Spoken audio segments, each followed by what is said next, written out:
Baik, Assalamualaikum warahmatullahi wabarakatuh. Selamat siang, perkenalkan nama saya Muhammad Syamsul Arifin dengan NIM 24215041 dari kelas B. Untuk memenuhi ujian akhir semester mata kuliah analisis keamanan siber, pada kesempatan kali ini saya akan mempresentasikan proyek akhir saya yang berjudul Audit Keamanan Siber Perbankan dan Akademik Kampus Terintegrasi. Selanjutnya, slide yang kedua ini menjelaskan tentang latar belakang dan objek audit. Sebelum masuk ke analisis teknis, saya ingin menjelaskan mengapa sistem ini penting untuk audit. Pertama, sistem ini menyimpan data yang sangat sensitif, mulai dari data finansial mahasiswa seperti SPP dan virtual action hingga data akademik seperti NIM, nilai, dan KRS dalam satu ekosistem yang sama. Kedua, sistem ini terintegrasi dan terpapar internet. Sistem diakses lintasan layanan, portal akademik, aplikasi mobile, banking, kampus, dan API pembayaran pihak ketiga. Semakin banyak titik akses, semakin luas permukaan serangan yang bisa dieksploitasi. Ketiga, sistem ini memiliki pengguna yang beragam dan masif. Mahasiswa, dosen, staf keuangan, hingga admin dari bank mitra yang masing-masing memiliki level akses berbeda.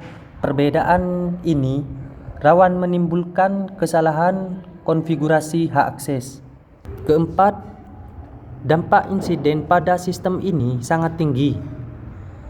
Jika terjadi kebocoran data finansial atau nilai akademik, dampaknya bukan hanya merusak reputasi institusi, tetapi juga berpotensi menimbulkan kerugian material secara langsung bagi mahasiswa maupun kampus.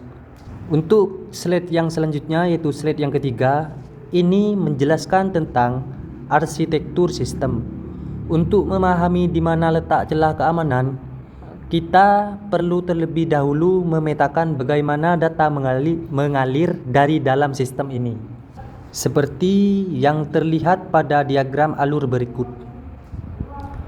Pengguna, baik itu mahasiswa, dosen, maupun staf, mengakses layanan melalui frontend, web, dan aplikasi mobile. Setiap request dari frontend ini diteruskan ke API gateway yang bertugas melakukan autentikasi dan pertukaran konten sesi pengguna. Perlu saya garis bawahi, titik krisis dari arsitektur ini berada tepat di API gateway. Disinilah proses autentikasi dan pertukaran token terjadi. Jika lapisan ini lemah, seluruh sistem di baliknya ikut terekspos. Setelah melewati API gateway, request diproses oleh server aplikasi yang menangani logika bisnis akademik seperti nilai dan KRS, sekaligus logika finansial seperti tagihan dan virtual action. Keduanya berjalan terpisah namun berbagi identitas pengguna yang sama. Data akhirnya disimpan di database terpusat yang menyimpan data akademik dan finansial dalam skema yang saling terhubung melalui NIM sebagai kunci utama. Untuk slide yang selanjutnya, yaitu slide keempat, ini menjelaskan tentang analisis kerentanan CAI threat dan OWASP top 10. Dari pemetaan arsitektur tadi, saya melakukan analisis kerentanan menggunakan 3 pilar CAI threat dan memetakannya ke kategori OWASP top 10. Dari sisi confidentiality, saya menemukan kelemahan pada manajemen sesi pengguna, di mana token sesi tidak segera menjadi tidak valid setelah pengguna logout. Ini sejalan dengan kategori OWASP A07, Broken Authentication and Identification Failures. Dari sisi integrity, sistem tidak melakukan sanitasi input pada from pencarian data, baik itu pencarian nilai maupun transaksi. Ini membuka celah untuk A03 injection, baik SQL injection maupun cross-site scripting. Dari sisi availability, tidak ada mekanisme pembatasan jumlah request pada endpoint login maupun API pembayaran. Ini masuk ke kategori A05. Security misconfiguration, khususnya terkait ketiadaan rate limiting dan web application firewall. Untuk slide selanjutnya yaitu slide yang kelima. Ini menjelaskan tentang skenario serangan dalam kurung POC, confidentiality dan integrity. Untuk menjelaskan dampak nyata dari temuan tadi, berikut ilustrasi skenario serangannya. Langkah pertama, penyerang menyisipkan payload SQL injection pada kolom pencarian NIM dengan tujuan membypass proses autentikasi. Langkah kedua, karena sistem tidak menerapkan parameterized query, payload tersebut berhasil dieksekusi oleh database dan sistem justru mengembalikan data milik pengguna lain. Langkah yang ketiga, konten sesi yang bocor dari proses sebelumnya kemudian dimanfaatkan penyerang untuk mengambil alih akun korban melalui teknik session hacking tanpa penyerang perlu mengetahui password korban sama sekali. Skenario ini menunjukkan bahwa kelemahan confidentiality dan integrity bisa saling berantai dan memperbesar dampak serangan. Untuk slide selanjutnya yaitu slide yang keenam, ini menjelaskan tentang skenario serangan dalam kurung POC availability. Selanjutnya untuk sisi availability, berikut ilustrasi serangannya.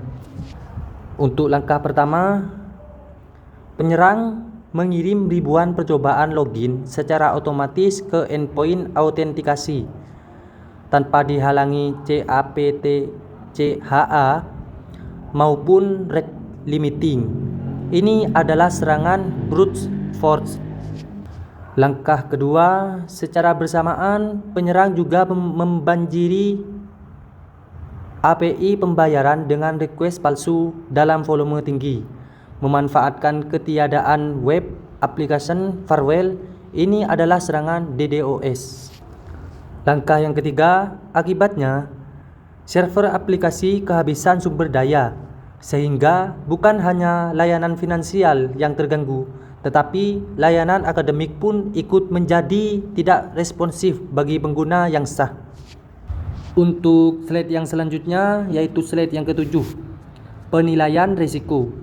Untuk mengklarifikasikan tingkat urgensi dari masing-masing temuan, saya menyusun matriks risiko berdasarkan dua dimensi. Yang pertama dampak dan yang kedua kemungkinannya terjadi. Berdasarkan matriks ini, SQL injection dan session hacking berada pada level kritikal karena kemungkinannya terjadi itu sangat tinggi dan dampaknya sangat besar terhadap kerahasiaan data. Serangan brute force dan DDoS berada pada level high mengingat dampaknya besar terhadap operasional layanan meskipun kompleksitas eksekusinya sedikit lebih tinggi. Sementara itu, broken authentication saya klarifikasikan pada level medium dan kesalahan konfigurasi mirror lainnya berada pada level low. Secara keseluruhan, matriks ini menjadi dasar penentuan prioritas mitigasi yang akan saya jelaskan selanjutnya. Untuk slide yang ke-8 ini menjelaskan tentang rekomendasi mitigasi. Berdasarkan seluruh temuan tadi, saya merancang rekomendasi mitigasi yang bersifat berlapis, match up 4 aspek utama. Pertama, dari sisi kontrol akses, saya merekomendasikan penerapan role-based action control yang memisahkan hak akses staf akademik dan staf finansial. Secara penerapan multifaktor authentication khusus untuk login admin dan transaksi bernilai tinggi. Kedua, dari sisi keamanan aplikasi, pengembang perlu menerapkan parameterized query atau prepared statement pada seluruh akses ke database, serta melakukan validasi dan sanitasi input di sisi server, bukan hanya di sisi klien.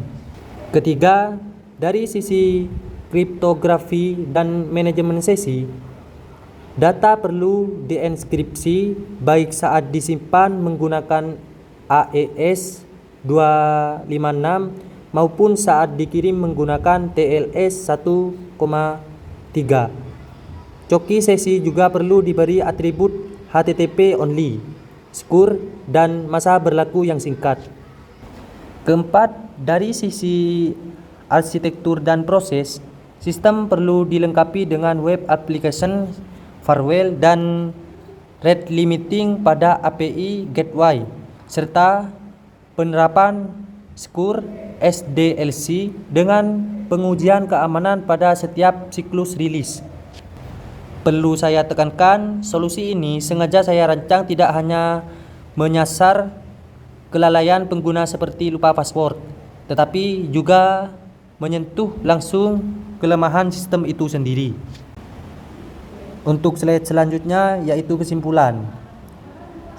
Sebagai penutup, dapat saya simpulkan bahwa sistem penerapan dan akademik kampus terintegrasi ini memiliki celah kritis pada sisi confidentiality berupa broken authentication dan sisi integrity berupa SQL injection dan XSS, serta kelemahan availability akibat minimnya rate limiting. Akar masalah dari seluruh temuan ini bersumber dari kelemahan arsitektur sistem, bukan semata kelalaian pengguna, sehingga solusi mitigasi harus menyentuh kontrol teknis, kebijakan, dan kesadaran pengguna secara bersamaan. Dengan demikian, tingkat risiko keamanan sistem ini saat ini berada pada kategori HIG dan implementasi mitigasi teknis berlapis seperti RBAC, MFA, parameterized query, enkripsi, dan WAF sangat mendesak untuk dilakukan sebelum terjadi insiden kebocoran data yang sesungguhnya. Demikian presentasi tentang audit keamanan yang saya dapat sampaikan. Terima kasih atas perhatiannya. Kurang dan lebihnya saya mohon maaf. Wassalamualaikum warahmatullahi wabarakatuh.